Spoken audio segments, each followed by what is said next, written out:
ଗୋଟିଏ ଶୁଖିଲା ଲଙ୍କା ଜାଳି ଦିଅନ୍ତୁ, ଗ୍ୟାରେଣ୍ଟି ଦେଉଛି ସେ ଝିଅ ଆପେ ଆପେ ପଟିଯିବ, ରାତିଦିନ ତୁମକୁ ଫୋନ୍ କରିବ। ହଁ ଫ୍ରେଣ୍ଡସ୍, ଆପଣ ସମସ୍ତଙ୍କର ଇଚ୍ଛା ଥିବ ସୁନ୍ଦରୀରୁ ସୁନ୍ଦରୀ ଝିଅକୁ ପଟେଇବା ପାଇଁ, ପଡ଼ିଶା ଘର ଭାଉଜକୁ ନିଜ ବଶରେ କରିବା ପାଇଁ, ତାଠାରୁ ନିଜର ମନ ମୁତାବକ କାମ ହାସଲ କରିବା ପାଇଁ। କିନ୍ତୁ ଇଏ ଏତେ ସହଜ ନୁହେଁ। ଏଥିପାଇଁ ଆମର ତନ୍ତ୍ରଶାସ୍ତ୍ରରୁ ମୁଁ ଆଜି ଆପଣଙ୍କ ପାଇଁ ଏମିତି ଏକ ପ୍ରଚଣ୍ଡ ମହାଶକ୍ତିଶାଳୀ ବଶୀକରଣ ନେଇ ଆସିଛି। ଏହି ବଶୀକରଣକୁ ଆପଣ କରିଦେଲେ ନିଜ ପସନ୍ଦର ସୁନ୍ଦରୀରୁ ସୁନ୍ଦରୀ ଝିଅକୁ ମୁହୂର୍ତ୍ତକ ଭିତରେ ପଟେଇ ପାରିବେ। ପଡ଼ିଶା ଘର ସୁନ୍ଦରୀ ଭାଉଜଠାରୁ ନିଜର ମନ ମୁତାବକ କାମ ହାସଲ କରିପାରିବେ। କେବଳ ଆପଣଙ୍କୁ ଗୋଟିଏ ଶୁଖିଲା ଲଙ୍କା ଜାଳିବାର ଅଛି। ଏହି ବଶୀକରଣ ଏତେ ଶକ୍ତିଶାଳୀ କି ଏହାର ପ୍ରୟୋଗ କେବେ ବି ଖାଲି ଯାଏନି। ଯେଉଁ ଝିଅ ବା ବିବାହିତା ନାରୀ ଉପରେ ଆପଣ ଏହି ବଶୀକରଣକୁ ମାତ୍ର ଗୋଟିଏ ଥର ପ୍ରୟୋଗ କରିଦେବେ, ସିଏ ସେହି ସମୟଠାରୁ ଆପଣଙ୍କ ପ୍ରେମରେ ଦିବାନୀ ହେଇଯିବ। ପାଗଳୀ ପରି ଆପଣଙ୍କୁ ଭଲ ପାଇବାକୁ ଲାଗିବ। ଯେଉଁ ଝିଅ ଆପଣଙ୍କୁ ଭାव ଦେଉନଥିଲା, ସେ ନିଜେ ଆସିବ ଆପଣଙ୍କ ସହିତ କଥା ହେବ, ଆପଣଙ୍କୁ ଭଲ ପାଉଛି ବୋଲି କହିବ।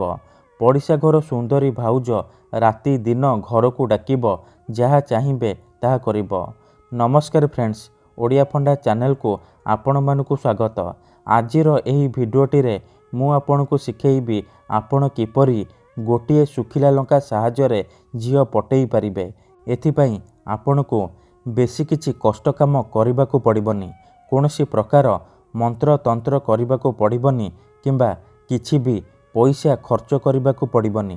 କେବଳ ମୁଁ ଆପଣଙ୍କୁ ଗୋଟିଏ ବଶୀକରଣ ଶବ୍ଦ କହିବି, ଆପଣ ସେହି ଶବ୍ଦକୁ 7 ଥର ପଢ଼ିକି ଶୁଖିଲା ଲଙ୍କାକୁ ଜାଳିଦେବେ। ଏହି ବଶୀକରଣ ଶବ୍ଦଟି ହେଉଛି ମୁସଲିମ ବଶୀକରଣ ଶବ୍ଦ। ଏହି ଶବ୍ଦକୁ ଆପଣ ପଢ଼ିକି ଶୁଖିଲା ଲଙ୍କା ଜାଳିଦେବେ। ଗ୍ୟାରେଣ୍ଟି ଦେଉଛି ଯେମିତି ଆପଣ ଲଙ୍କାକୁ ଜାଳିବେ, ସେପଟେ ସେ ଝିଅ ଉପରେ ପ୍ରଭାବ ପଡ଼ିବା ଆରମ୍ଭ ହୋଇଯିବ। ସିଏ ବିଚଳିତ ହୋଇ ଉଠିବ। ଯେପର୍ଯ୍ୟନ୍ତ ଆପଣଙ୍କ ପାଖକୁ ଆସିନି, ଆପଣଙ୍କ ସହିତ ସମ୍ପର୍କ ରଖିନି, ସିଏ ଗୋଟେ ମୁହୂର୍ତ୍ତ ବି ରହିପାରିବନି। ଏହି ବଶୀକରଣ ସାହାଯ୍ୟରେ ଆପଣ ବର୍ଷ ବର୍ଷ ଧରି ଭାଙ୍ଗି ଯାଇଥିବା ପୁରୁଣା ପ୍ରେମକୁ ମଧ୍ୟ ଫେରାଇ ଆଣିପାରିବେ। ଶାଶୁ, ନଣନ୍ଦ, ଦିଅର, ଭାଉଜ କାହାକୁ ବି ନିଜ ବଶରେ କରି ତାଠାରୁ ନିଜର ମନ ମୁତାବକ କାମ ହାସଲ କରିପାରିବେ। ତେଣୁ ମୋର ଆପଣମାନଙ୍କୁ ଅନୁରୋଧ କି ମନରେ କୌଣସି ଖରାପ ଉଦ୍ଦେଶ୍ୟ କିମ୍ବା କୌଣସି ଖରାପ କାମ ପାଇଁ ଆପଣ ଶୁଖିଲା ଲଙ୍କାର ଏହି ବଶୀକରଣକୁ ପ୍ରୟୋଗ କରିବେନି। କାହିଁକି ନା ମାତ୍ର ଥରେ ବଶୀକରଣ ହେବା ପରେ ସେ ଝିଅ ହେଉ ବା ବିବାହିତା ଭାଉଜ ଆପଣଙ୍କ ଆଡ଼କୁ ଆକର୍ଷିତ ହେବାକୁ ଲାଗିବ। ହାତ ଧରି ରୁମକୁ ଡାକିବ, ଯାହା ଚାହିଁବେ ତାହା କରିବ। ତେଣୁ ଏହି ବଶୀକରଣକୁ ଆପଣ ଭାବିଚିନ୍ତି ପ୍ରୟୋଗ କରିବେ। ତେବେ ଏହି ବଶୀକରଣ ବିଧି ଆପଣ କିପରି କରିବେ, ଶୁଖିଲା ଲଙ୍କାକୁ ଆପଣ କିପରି ଜାଳିବେ, ମୁଁ ଆପଣଙ୍କୁ ଶିଖେଇବି। ସମ୍ପୂର୍ଣ୍ଣ ପ୍ରୟୋଗ ବିଧି ଠିକ୍ ଭାବରେ ଶିଖେଇବି।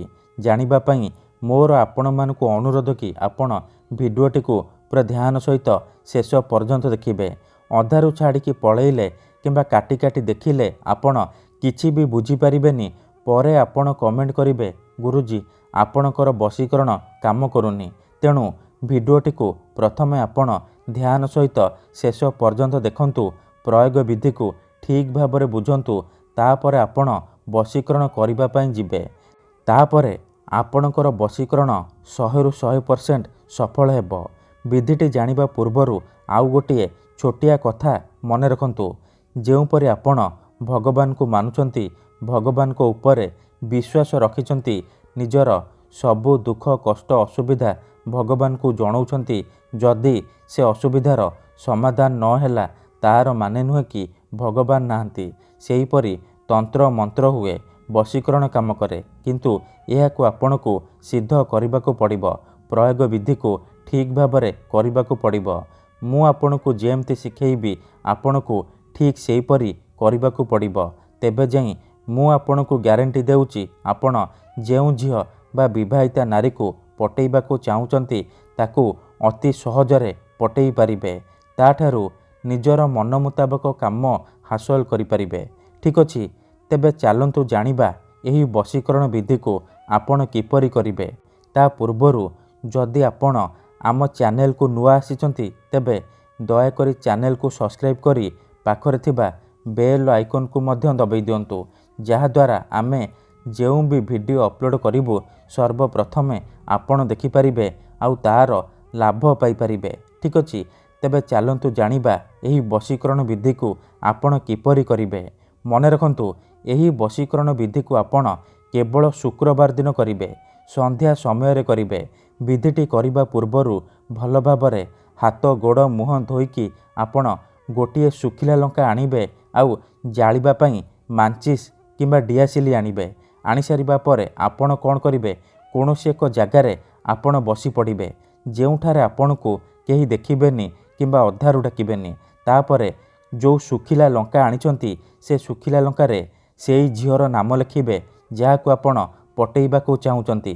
ତାପରେ ସେ ଶୁଖିଲା ଲଙ୍କାକୁ ନିଜର ସାମ୍ନାରେ ରଖିବେ ଆଉ ଆଖି ବନ୍ଦ କରିକି ସେଇ ଝିଅକୁ ମନେ ମନେ ଭାବିବେ, ତା'ର ମୁହଁକୁ ନିଜ ମନରେ ଭାବିବେ। ତାପରେ ୟା କରିବୁ, ୟା କରିବୁ, ୟା କରିବୁ ଏହି ଶବ୍ଦକୁ ଆପଣ ଏହିପରି 7 ଥର ପଢ଼ିଦେବେ। ଇଏ ହେଉଛି ମୁସଲିମ ବଶୀକରଣ ଶବ୍ଦ ୟା କରିବୁ। ଏହି ଶବ୍ଦକୁ ଆପଣ 7 ଥର ପଢ଼ିଦେବେ।